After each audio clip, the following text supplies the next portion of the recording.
सध्या 2 दिवसांपासून पेट्रोल पंपावर पेट्रोल मिळत नाही, डिझेल मिळत नाही. यामुळे मोठ्या प्रमाणात पेट्रोल पंपावर गर्दी झालेली आहे. या ठिकाणी जिंतूरच्या बोरी येथील पेट्रोल पंपावर मोठ्या प्रमाणात तुम्हाला गाड्यांची, वाहनांची आणि नागरिकांची मोठी गर्दी पाहायला मिळत आहे.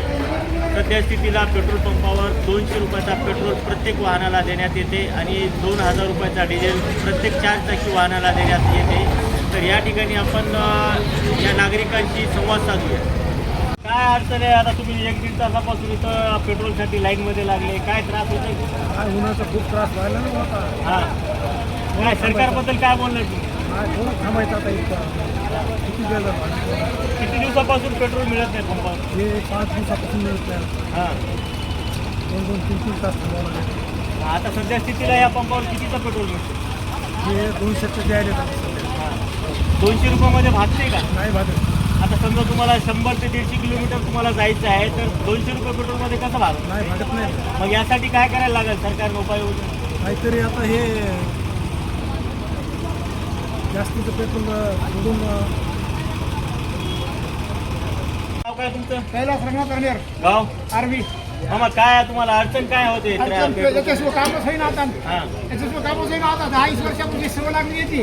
सगळं शेतीचे अवजार काय येते होता नाही सगळं आता कामच होईना. सरकारने काहीतरी काळजी घ्यायला पाहिजे लोकांची.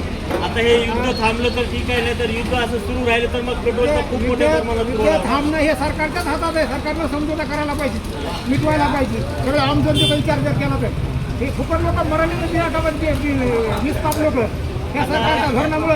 कलेक्टर साहेबांनी तर अशी आदेश दिले की आपल्याला पेट्रोल असं म्हणजे भरपूर प्रमाणात पेट्रोल आहे.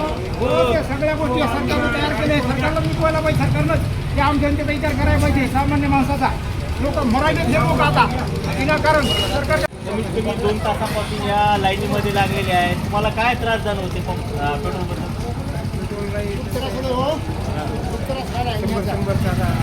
100 जायचं म्हणल्यावर 100चे शासनाकडे काय मागणी तू? सर समजा अशीच परिस्थिती अजून 15 दिवस राहिली तर म्हणजे कसं तुम्ही पेट्रोल उपलब्ध करणार?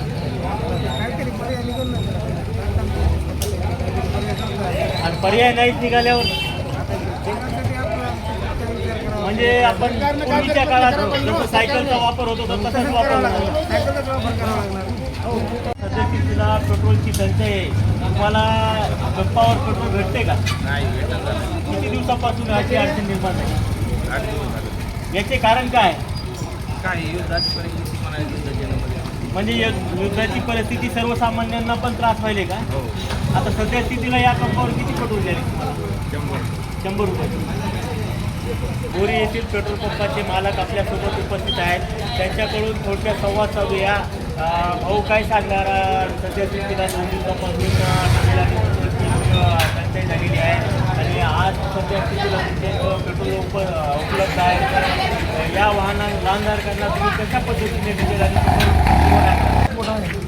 त्याच्यामुळं बोरी परिसरातल्या जे सर्वसामान्य माणसांना त्रास होणं सध्या चालू आहे. आणि तरी पण त्याच्यात आपण जसं जमल 100 ते 200 रुपयापर्यंत द्यायला पेट्रोल आणि 2000 द्यायला प्रत्येक वाहनाला. यामध्ये आणि बाटलमध्ये आणि पेट्रोल बंद आहे. पेट्रोल बंद आहे.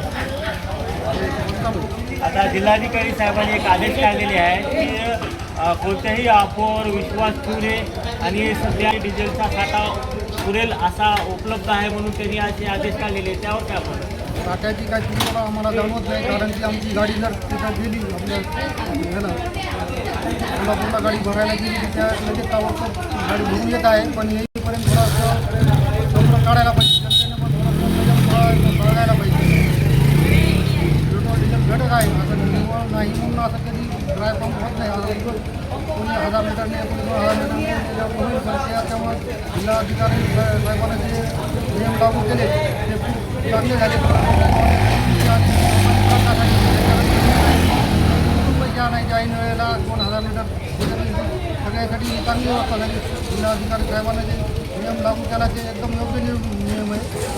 आता शेतकरी देखील या ठिकाणी उपस्थित आहेत. ते मागील 2 ते 3 तासापासून बोरीच्या पेट्रोल पंपावर लाईनीमध्ये उभं राहून पेट्रोल डिझेल आणि पेट्रोल घेत आहे.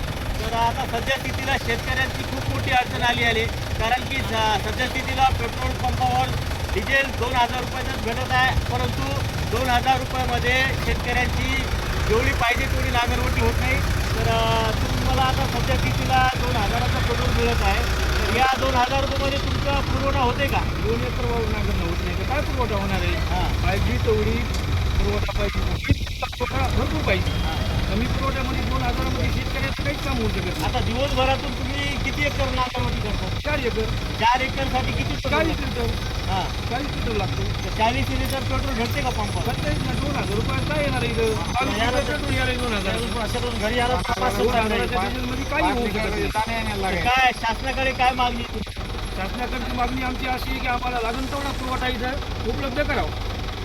तुमची काय अडचण आहे? शासनानं आम्हाला काय करावं पाहिजे ते कमीत कमी शेतकऱ्याला सुविधा द्यावं, बाकीचे काय नाही.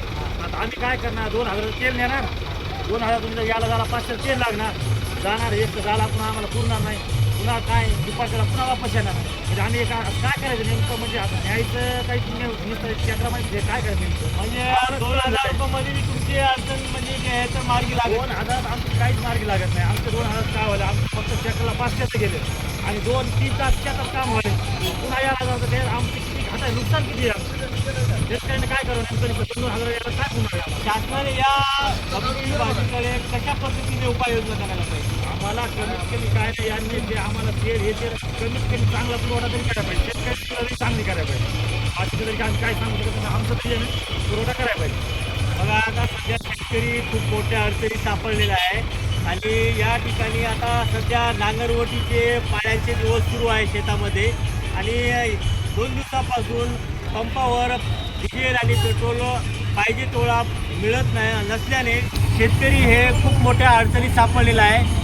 2 एकर शेती जर नांगरायची असेल तर कमीत कमी 20 ते 22 लिटर डिझेल लागते आणि 2,000पेक्षा जास्त या ठिकाणी डिझेल मिळत नाही. दिवसभरातून एक ट्रॅक्टरमार्फत 5-6 एकर नांगरवटी करण्यात येते आणि त्यासाठी 70-80 लिटर डिझेल लागते, परंतु या ठिकाणी पाहिजे तेवढं मिळत नसल्यामुळे शेतकरी देखील खूप मोठ्या अडचणीत सापडलेला आहे आणि शासन या गंभीर बाजूकडे या टंचाईचा कोणत्या प्रकारे आणि कशा पद्धतीने मार्गी लावते हे सगळ्या ग्रामस्थांचे आणि नागरिकांचे लक्ष लागलेले आहेत. ग्रामीण मराठी न्यूज पाहण्यासाठी आजच आमच्या ग्रामीण मराठी चॅनलला सबस्क्राईब करा. बातमी आवडल्यास लाईक आणि शेअर करा.